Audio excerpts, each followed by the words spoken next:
Урматтуу телекөрүүчүлөр, саламатсыздарбы? Сиздер менен мен тарых жана география мугалими Иличбек Турдубекович. Сиздер менен көгүлтүр экранынын астында көрүшүп жатканыма абдан кубанычтамын. Өткөнкү телечыгарылыш сабагыбызда биз сиздер менен Кыргыз элинин башкаруучусу жана ажоосу Барсбек Каган жөнүндө кеңири тааныштырып, ар түрлүү маалыматтарды берип кеткенмин. Бүгүн биз кыргыздардын Борбордук Азиядагы үстөмдүк үчүн күрөштөр кандай болгондугу жөнүндө кеңирээк маалыматтар менен тааныштырып кетмекчимин. Бүгүн сабагыбыздын 6-чы сабагы. Сабактын темасы Борбордук Азиядагы үстөмдүк үчүн күрөштөр.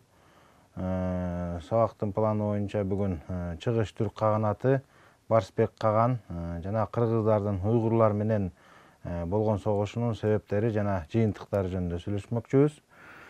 Борбордук Азияда үстөмдүк үчүн болгон күрөш жөнүндө сабакты түшүндүрүш үчүн биз кайрадан чыгыш түрк каганатын жана Барсбек Каганды кайрадан эскерип, ушул тарыхый маалыматтар боюнча кошумча сөздөрдү айта кетишибиз керек. Чыгыш түрк каганаты кандайча пайда болгондугу жөнүндө кененирээк токтоло кетелик.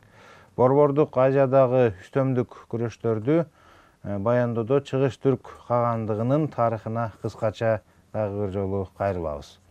Чыгыш түрк кагандыгы 582 жана 745 жылдары Казакстан, Орто Азия, Чыгыш Түркстан, Түштүк Сибир аймагында бийлик кылган мамлекет болгон. Кагандык чыгыш жана батыш кагандыктары болуп экиге бөлүнүп, өз ара чабышып турган. Чыгыш түрк кагандыгы Шиби кагандын тушунда 609 жана 619 жылдар учурунда Борбордук Азияга бийлик кылып, Суй империясынан көз карансыздыгын коргогон.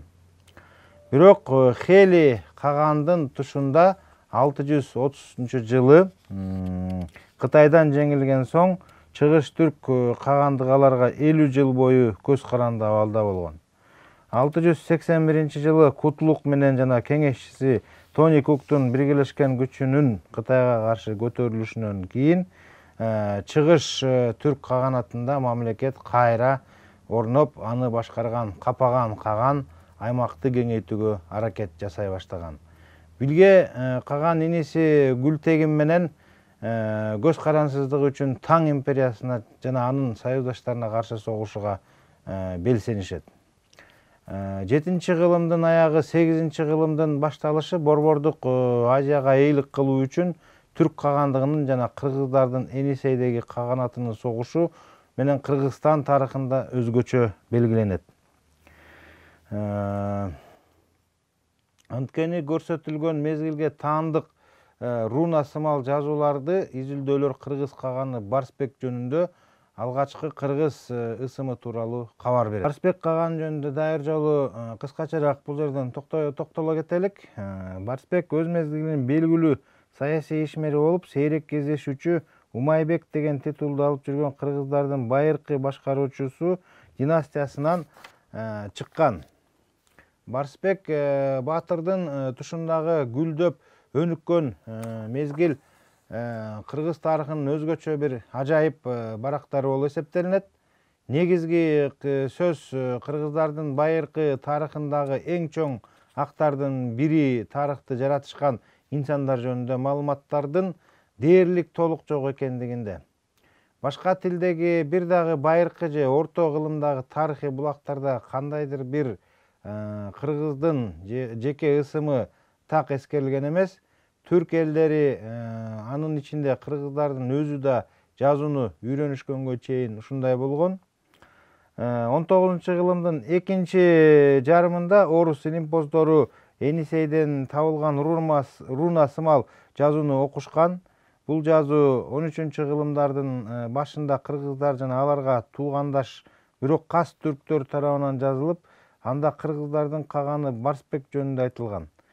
Бул жазуу булагында кездешкен биринчи кыргыз ысымы болгон. Болуп өткөн тарыхый окуянын өзөгү төмөндөгүчө болунат. Чыгыш түрктөрүнүн каганы Капаган Каган амалдуулук кылып, союздаштарга биринчи сокку урмай болду. Капаган Кагандын акылдуу кеңешчиси Тоң Йокуктун берген кеңештери менен душмандардын жалгыздатып бирден жок кылмай болду. Түрктөрдүн каганы Каган 683 жылдан 716 жылга чейин жашаган, адегенде эле күчтүү деп эсептелген кыргыздардан коркунуч жоюуну чечет. Түрктөрдүн Энисейге карай билге башчылык кылган биринчи жортулуу ийгиликсиз аяктайт. Натыйжада каршылашкандар тынчтык келишимин түзүшкөн. Анын шартына ылайык Капаган Барсбекти Каган деп таанып, ага өз тууганынын кызын аялдыкка берген. Калыбы кыргыздар түрк кагандыгы менен ниеттеш болууга сөз берген окшойт. Бул келишим Барсбек Каган ынанчы алып билгенин абалын мыйзамдаштырды жана бекемдеди. Бирок анын алыскы көздөгөн максаты ишке ашкан эмес. 8-8 кылымдын башында күчөгөн Барсбек түрктөргө каршы активдүү тышкы саясатты жүргүзгөн. 707 жана 709 жылдары ал ошол кезде түрктөр менен согушуп жаткан Кытайга 2 элчини жиберген. Түрктөргө каршы союздуу уюштуруу боюнча Барсбектин дипломатиялык демилгеси Түргөш кагандыгына да тараган. Чүй өрөөнүндөгү түргөштөргө эзгене башчылык кылган элчилик жиберилет. Кыскасы, кыргыздардын Каганынын дипломатиялык аракеттери ийгиликтүү болгон. 709 жылга карата ал түрктөргө каршы кубаттуу коалицияны түзө алган. Ага Таң империясы жана Түргөш кагандыгы кирген. Түрк кагандыгынын саясий жана ири аскер ишмеринин бири Тоң Йокук Борбордук Азияда түзүлгөн саясий жагдайга мындайча баа берген экен. Табгач Кытайлык каганы биздин душманыбыз эле. Онок түргөштөрдүн каганы биздин душманыбыз. Бирок биздин баарынан чоң душманыбыз кыргыздардын күчтүү каганы болгон. Жогоруда келтирилген тексттен тала гегемону жетекчилик үстөмдүк үчүн баарынан чоң коркунучтуу душман алыскы кытайлар жана түргөштөр эмес, кыргыздар болгондуктан да биринчи чабуулду ошолордон баштаган. Бул учурда Барсбек Каган Саяндагы башкы маанилүү ашууну ээлеп, тоолук коопсуздукту камсыз кылдым деп ойлоп, союздаштарынын жардамын күтүп жаткан. Бирок түргөштөр да кытайлар да кыргыздарды колдоп чыгышкан жок. Айласы түгөнгөн Барсбек күчтүү түрк кагандыгы менен беттешүүгө жападан жалгыз калып, саясий багытын өзгөртүүнү чечет. Ошентип 709 жылы түрктөрдүн кошуну Энисейдин баш жагынан кечип өтүп, кыргыздарга союздаш чик жана ас ууруларын талкалап, Туваны ээлешкенде аны кыргыздарга чабуул коюу үчүн плацдармга айландырышкан. Аскерлер кыргыздардын чек арасына жеткен кезде токтотулган. Кыргыздар Тувадан Энисейге Капчыгай аркылуу кеткен башкы жолду бийик кыр тосуп коюшкан. Мындан эч кандай армия өтө алмак эмес. Түрк кол башчылары жана аябаган кадамды жасоону Саян кырка тоолорунда кыргыздар коргоп турган жолдорду айланып өтүп, кышкы ызгарга карабай кыйын жол менен өтүүнү чечишкен. Бул жортулга түрктөрдүн келечектеги түрк каганы Билге жана анын эр жүрөк бир тууганы Гүлтегин катышкан. Бирок ага иш жүзүндө көптү көргөн кары тажрыйбалуу Тоң Якук башчылык кылган. Ал жерден аз элинен жол көрсөтө турган чыккынчыны да издеп табат. Чыккынчы түрк аскерлерин бийик тоолор аркылуу өткөн жалгыз аяк жашырын жол менен Минусин ойдуңуна алып барууга макул болот. Бирок жолдо адашып түрктөр тарабынан өлтүрүлөт. Андан ары аскерлер кылыч, найзалар менен жол ачып жүрүп отурушат. Кыш күрөөдө Когмен Энисей дарыясы башталган Саян тоосунун орто кылымдарда түрки тилде айтылышы тоосу аркылуу өтүү чоң эрдикти талап кылган. Түрктөрдүн ойлогону ордунан чыкты. 710 жана 711 жылы кышында алардын аскерлери кыргыздарды күтүлбөгөн жерден каптап киришти. Биринчи салгылашуу түн ичинде болду. Кыргыздардын негизги күчтөрү талкаланган болчу. Барсбек Каган аман калган колун Сунга токойуна азыркы Тувада жайгашкан жерде топтоп, өзөрлүк менен Күлтегиндин колуна каршылык көрсөттү. Барсбек тараптан катуу сокку берилип, душмандар чегингени менен алар көп эле. Андыктан кыргыздар 3 күнгө созулган согушта толук кыйратылды. Баарынан айырмаланып турган ак боз ат минген Барсбек Каган беттешүүдө курман болду. Анын сөөгүн ата салты менен коюуга да мүмкүнчүлүк болгон жок. Душмандары да анын сөөгүн таба алышкан жок. Болуп өткөн окуядан 21 жылдан кийин Күлтегин өлүп, анын бейитине коюлган ташка ошол салгылашуу тууралуу эскерүүлөр жазылды. Жазуу төмөндөгү мазмунда эле. Өзү Барсбек эле Каган атка кондурган Бизелек зайыптыгына менин карындашым заянды бердим эле. Бирок ал биздин тилди ая албай безери болду. Ошон үчүн Каганын өлтүрдүк, элин кул кылдык. Мындай таш жазуулар бир топ эле. Алар Билге Каган, Күлтегин жана Тония Көктүн жазуусу эле. Орхондогу ушул таш жазуулар маани мазмуну жагынан дүйнөлүк түркологиянын алтын кенчине кирди. Сунганын алдындагы салгылашууда кыргыздардын жеңилиши калыбы анын мамлекеттин эң олуттуу кесепеттерге алып келген окшойт. Анткени ошондон кийинки 40 жылдан ашуун убакыттын ичинде кыргыздар Борбордук Азиядагы согуш аракеттерине катышкан эмес. Мамлекеттин башына кыргыздардан аким коюлганына карабастан, түрк кагандыгы кулаганга чейин иш жүзүндө ага көз каранды болуп турган. Кыргыздардын уйгурлар менен болгон согушунун себептери жана жыйынтыктары жөнүндө токтоло кетелик. 8-кылымда Борбордук Азиядагы гегемондук роль уйгурлардын колунда болгон. Алар эзелтеден эле Борбордук Азиянын талааларында жашаган түрк тилиндеги элдерден болчу. Ашина уругундагы түрктөр менен алар башында Яклагар уругу туруп бийлик үчүн атаандашып башташкан. Экинчи түрк кагандыгы начарлаганда уйгурлар, карлуктар, басмылдардын биргелешкен күчү аны талкалаган.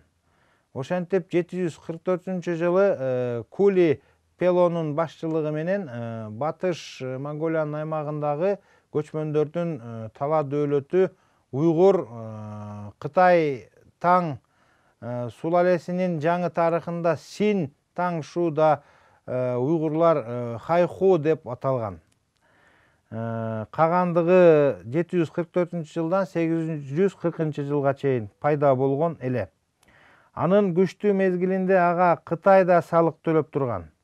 9-10 кылымдардын башындагы араб географы Ибн Хордарбек уйгур каганатын эң чоң түрк өлкөсү деп атаган. Анын борбору орду балык 12 темир дарбазалуу дубалдар менен курчалган. Шаардын ичинде жакшы бекемделген чеп коргону болуп, андан Кагандын өзү жашаган. Жаңы мамлекеттин турмуштук зарыл милдеттеринин бири Енисейдеги кыргыздарды баш ийдирүү болгон. Анткени ал жакта Борбордук Азиядагы жалгыз нан берүүчү аймак жана мыкты металлургиялык база болгон. 750-751 жылдары уйгурлар кыргыздардын шериктеши Чик уруулары жашаган Туваны багынтып алышкан. Алар Чиктердин жеринде кыргыздардан коргонуу үчүн сепилдерди курушкан. Кыргыздар кезектеги уруш аларга багытталышын жакын билишкен. Кыргыздар өздөрүнүн күчтөрүн ал убакта Жети сууну ээлеп алышкан карлуктар, чиктер, түрк урууларынын калдыктары менен уйгур каганы Элтемиш Билге Каганга 747 жана 750 жылдары каршы күрөшүү үчүн биригишкен. Түрк бектеринен чыккынчы чыгып Каганды эскертип коюшкан. Ал чечкиндүү аракет кылып, союздаштарды жалгыздап талкалаган. 758 жылы уйгурлар ортоңку Енисейдеги кыргыздардын өлкөсүн басып алышат. Жеңилүүнүн натыйжасы кыргыздарды биротоло басып алууга алып келген эмес. Кыргыздардын ажоосу сөз жүзүндө гана уйгур каганынын жогорку бийлигин тааныган, аларга билге тоң эркин титулун алган жана уйгурларга салык төлөп турууга милдеттенген. 759 жылы кыргыздар көтөрүлүшкө чыгат, бирок жеңилип калышат. Уйгурлар кыргыздардын моюн сунушу убактылуу экендигин билишип, ага карата коргонуу үчүн бир катар коопсуздук чараларын көрүшкөн. Кошуп алган урууларды уйгурлардын өзү меймандар деп аташкан. Балким бул сөз өзгөчө кыргыздарга карата айтылган болушу да мүмкүн. Кыргыз ажоолору өч алуу үчүн 25 жыл бою өз күчтөрүн топтошкон. 9-кылымдын башында уйгур кагандыгы мурдагыдан бошоңдоп калган эле. Анда иш чара чыр-чатактар күч алып, бытыранды боло башташкан. Бул учурду кыргыздар пайдаланышкан. Буга байланыштуу Кытай булактарынын төмөндөгүлөр белгилүү болгон. Ажо 818 жылы өзүн өзү хан деп карлуктардан алган аялын ханыша деп жарыялаган. Карлуктардын колдоосуна ээ болгон кыргыздар өзүлөрүн уйгурларга көз каранды эмес деп жарыялап, муну менен бирге Борбордук Азияда гегемондукка умтула башташкан. Бул сапар алардын доолору чыныгы мүмкүнчүлүктөргө негизделген эле. Уйгурлар ажонун кыр көрсөтүүсүнө жооп иретинде Енисейге аскерлерин жиберет. Бирок алар жеңилип калышат. Бул тууралуу Кытай жылнамаларында жазган уйгур каганы аскерлерин жиберген, бирок ал ийгиликке жеткен эмес. Согуш 20 жылга созулган. Кыргыздар согушта басымдуулук кыла баштаган окшойт. Мунун өзү ажоолорго уйгурлардын каганына төмөндөгүчө текебердүү билдирүү жиберүүгө мүмкүндүк берген. Сенин тагдырың бүттү. Мен жакында сенин алтын ордоңду аламын. Анын алдында атымды байлап, өзүмдүн туумду илемин. Эгерде мени менен алышкың келсе, анда дароо келгин. Эгерде алыша албасаң, тезинен жогол деген ушундай бул билдирүүлөрдөн кыргыздардын уйгурлардан каршылыксыз багынып берүүсү жөнүндө талап кылгандыгы көрүнүп турат.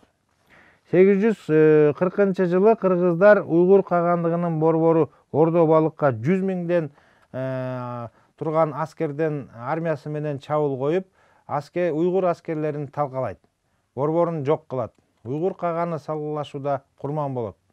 Уйгурлардын калганы кыргынга учуроодон коркушуп, Кытайга, Байкалдын арт жагына чыгыш Түркстанга качып кетишет. Бул газатта улуу кол башчы Алпсол жетекчилик кылган. 843 жылы Енисейлик кыргыздар Пантегин башчылык кылган уйгурларды куугунтуктап отурушуп, чыгыш Түркстанга басып киришип, Анси Бешбалык шаарларын алышат. Андан ары Теңир тоо менен Жети сууга чейин жетишкен. Ошентип 9-кылымдын орто ченинде уйгур кагандыгынын урандыларында кыргыздардын улуу дөөлөтү пайда болот. Анын бийлиги чыгыштан батышка карай Чыңгыш Монголиядан Ысык көл менен Жети сууга чейин, түндүктөн түштүккө карай Сибирдин Улуу Кытай дубалына чейинки зор аймакка тараган. Енисей кыргыздарынын саны бул заманда көбөйүп, 100 миң аскерден саны менен эсептегенде 300-500 миңге чейин жеткен. Анткени байыркы түрк тайпаларындагы ар качан 3 же 5 адамдан бир аскер чыгаруу салттары болгон. Енисей кыргыздарынын күч кубатынын арткандыгы өздөрүнүн коомдук тарыхында гана эмес, башка тайпалардын да коомдук өнүгүү мезгилине зор таасирин тийгизген. Эң негизгиси кыргыз урууларынын өнүгүп өсүшүнө, көбөйүшүнө жакшы шарт түздү. Бир канча майда тайпалар кыргыз тайпасынын ичинен кирип сиңди. Мисалы, Жуңгар ойдуңундагы түрк урууларынын ичинен сарттардын бир бөлүгү кыргыздарга сиңип, сарт уруусун түздү. түпкү теги монголдордун ата бабаларынан келип чыгышы менен байланыштуу болгон татар, маңгыт, ногой уруулары кыргыздардын 40 уруусунун бири болуп калды. Урматтуу телекөрүүчүлөр, биз сиздер менен бүгүнкү телекөрсөтүү сабагыбызда кыргыздардын Борбордук Азия үчүн болгон күрөшү тууралуу сөз кылдык. Көңүл бургандарыңызга чоң рахмат. Кийинки көрүшкөнгө чейин сак саламатта болуңуздар.